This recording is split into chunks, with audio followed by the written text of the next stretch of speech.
I've always said that the night subway has its own breath. During the day, it is suffocated by people, noise, screams, announcements, haste. But at night, it lives slowly, deaf, like an old mechanism that works only because it can no longer stop. I have been working as a nightline driver for 7 years. During this time, I saw different passengers, drunk, angry, empty, broken. The night always extracts from people what they hide well during the day. But that night I didn't know that some things weren't hidden at all. The change has begun as usual. The dispatcher briefly wished a quiet road. The signals were clear. The rails were dry. The cameras in the cars were working. I checked each one before I moved. I always do that, not because of instructions, but because of habit. In the night subway, the habit often saves. The first stations were almost empty. 2, 3 people. Someone was napping. Someone was looking at the phone. Someone was just sitting, staring at the dark window, where their own face was reflected. Everything was fine. It's the normal. I saw her at the third station. The door opened. Several passengers came in. Nothing unusual. But one girl made me hold my gaze on the monitor longer than I should. Not because she looked weird. On the contrary. She was ordinary. Light coat, dark hair, gathered sloppy, as if she didn't try very hard. A small bag over the shoulder. She walked slowly, but confidently, without looking at anyone. As she passed through the car, the camera caught her face, calm, almost empty. On the turnstile, her card lit up with the name, Emily. She didn't sit by the window, not at the door. She chose a seat exactly in the middle of the car, with her back to the other passengers. I thought it was strange, but not enough to sound the alarm.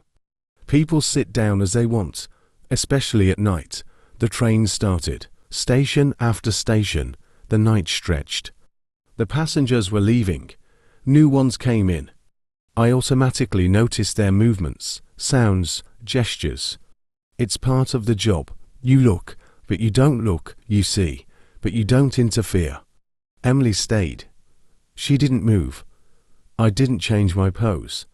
Her hands were on her knees, her fingers slightly bent, the head is slightly tilted forward. I noticed that she didn't take out the phone. It's rare at night. Almost everyone is flipping through something, listening, watching. She just sat. At one of the stations, a man sat next to her. 2 minutes later, he moved to another place. The camera caught how he turned around and looked at her, quickly, as if he was afraid that she would notice. Emily didn't react. I felt a slight tension in my shoulders. It was a familiar feeling, not fear, but expectation, as if something had not happened yet, but was already standing nearby. I told myself it was just night, just tired, just another change. At that time, I did not know that from this moment the night was looking back on me. There is a moment in the night shift when you stop counting stations. The movement becomes automatic. Brakes, signal, speed, tunnel, light, tunnel again. Time is blurring, and the only thing that keeps you in reality is the cameras. I always say to beginners, if something is wrong, you will first see it, not hear it. That night I started looking at monitors more often than usual. Emily was still there. During this time, several people in the car changed. Someone came in, got out through one station. Someone fell asleep and woke up abruptly, as if he had dreamed something. One guy stood at the door for a long time, but before closing it, he came out without even looking back. She didn't move an inch. I enlarged the image from the camera. I had no reason for it, just instinct. Emily's face looked strangely calm, not tired, not suspended. Just calm, like people who do not expect anything ahead. And then I noticed something else. She didn't blink. I started counting. 10 seconds, 20, 30. Maybe she blinked when I turned away. Maybe the camera skipped footage. I told myself again that I was exaggerating. On the night shift, the brain likes to play silly games with you. At the next station, 3 people entered the car. The two sat closer to the door, one girl in front of Emily. I saw how she first looked at the phone, and then looked up. She froze. I saw it clearly on the screen. Her shoulders tensed, her gaze lingered, her lips barely opened, as if she wanted to say something, but changed her mind. After a few seconds, she got up and moved to another car, without even waiting for the next station. Emily slowly turned her head, very slowly, a few degrees. Just enough to look where that girl was just sitting, and stopped. I had a chill on my back, not sharp, lingering, like when you stand in a damp room for a long time. I realized that I was holding my hand on the lever a little harder than necessary. Calm down, I said aloud to myself, just a passenger. But I already knew I was lying to myself. A few stations later, the car was almost empty. There are two people left, a man at the door and Emily in the middle. The man looked at her more and more often. His movements became sharp, as if he was trying not to look, but he couldn't dot at one of the stations. He simply ran out of the car without even waiting for a complete stop. Emily didn't move again. I noticed that the light in the car was flashing. Barely, for a fraction of a second. It happens, old lamps. But when the image returned to normal, it seemed to me that her head was now raised a little higher than before, as if she was watching ... straight forward, directly in the direction of the cabin. I didn't have any logical explanation, but inside there was a clear feeling. She knows what I'm looking at. At the final station, I announced a stop. According to the rules, all passengers must exit. The door opened. Emily stayed to sit. I repeated the announcement. Zero reaction. Then I realized that what scares me the most is not that she doesn't work out. I'm afraid to ask her.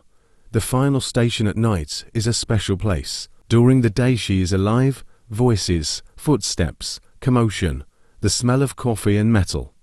But at night it turns into an empty box, where every sound sounds too loud and every movement is too noticeable. The train stopped completely. The door opened. No one came in. No one came out. Apart from Emily, there was no one else in the car. I looked at the monitor and waited. I don't know what. Maybe she get up. It is possible that it will simply disappear from the camera, as if the previous passengers, who got out so quickly that they were difficult to track. But she remained where she had been before. Then I pressed the internal communication button. Passenger. My voice sounded dry and strange. This is the terminal station. Please leave the car. Nothing happened for a few seconds. I was about to repeat it when I saw the movement. Emily slowly straightened her back. It wasn't abrupt. Not the way people usually get up. It looked like someone was very carefully pulling her by the invisible thread, leveling her body. Her shoulders became straight. Her head was completely straight. She didn't get up. She just sat perfectly straight now. Passenger, I repeated, this time a little louder. She slowly turned her head, not to the door, not to an empty car, and up, straight into the camera. I felt my throat dry. The image was clear. The light was even. No technical failures. Her eyes were just looking at me. Don't pass by, not through, exactly on me. And then she smiled, not widely, not unnatural. And so how people smile who know something. I moved away from the monitor, as if it could increase the distance between us. A stupid thought flashed through my head. What if she says my name now? I didn't even know where this thought came from, but it was so real that my heart beat harder. Control, I said into the dispatcher's microphone. I have a passenger who doesn't get out at the end.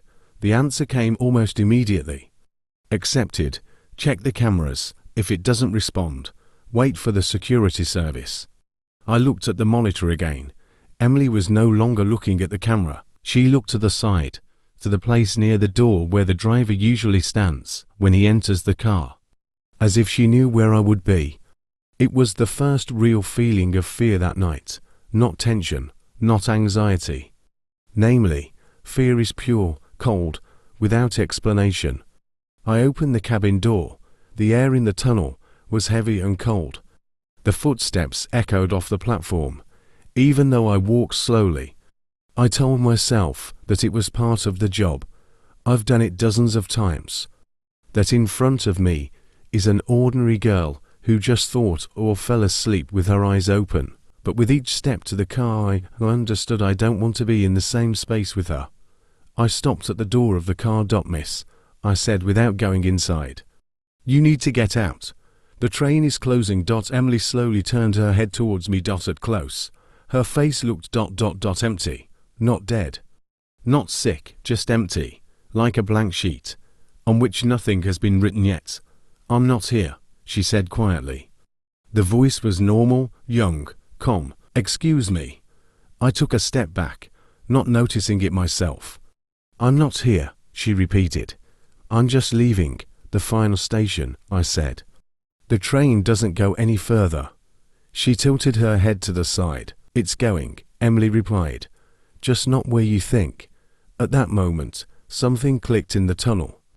The light above the car flashed, and I realized that staying here was a bad idea. I stepped back and pressed the button to close the door. The door closed slowly. Too slow, and as they moved together, I saw Emily not take her eyes off me. After the door closed, I felt a strange emptiness. The car was moving, but it didn't seem to be the same as usual. Not the usual hum of rails, not the sound of wheels on metal. It was quiet, too quiet. I looked at the monitors, not looking away from the car.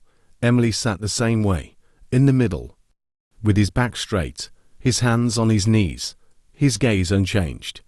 She didn't blink. She didn't move. I was not breathing noticeably. Sometimes I looked at the other passengers, but there were almost no passengers left. Someone fell asleep in the dark. Someone moved to another car. Someone just disappeared into the emptiness of the tunnel when the next door opened. Emily stayed. I began to notice strange things. Her gaze seemed to follow my movements in the cabin. I leaned over to check the camera monitor from the side and felt her looking right through me. I looked around, empty. Only the wagons and the cold light of the tunnel. She didn't just sit like that. She sat for something, but I couldn't figure out what it was. Every station where the train stopped became even more creepy. The doors opened, the platforms were empty, and for a second I imagined that she would come out on her own, disappear in the tunnel. But that didn't happen. She stayed, and her peace became as heavy as a fog in my cabin. I began to feel that time was running out. 2 stations lasted as long as minutes. 5 stations are like an hour. I tried to turn on the radio in the cabin. The noise was at least a little distracting, but the sound was absorbed by the silence of the car. I tried to talk to her. "Passenger, you need to get out. Nothing." She didn't answer. She didn't blink. She didn't move. She was just looking ahead, and I felt that that look was not just an observation. He was active, purposeful, as if she knew my every move, every plan that I could do.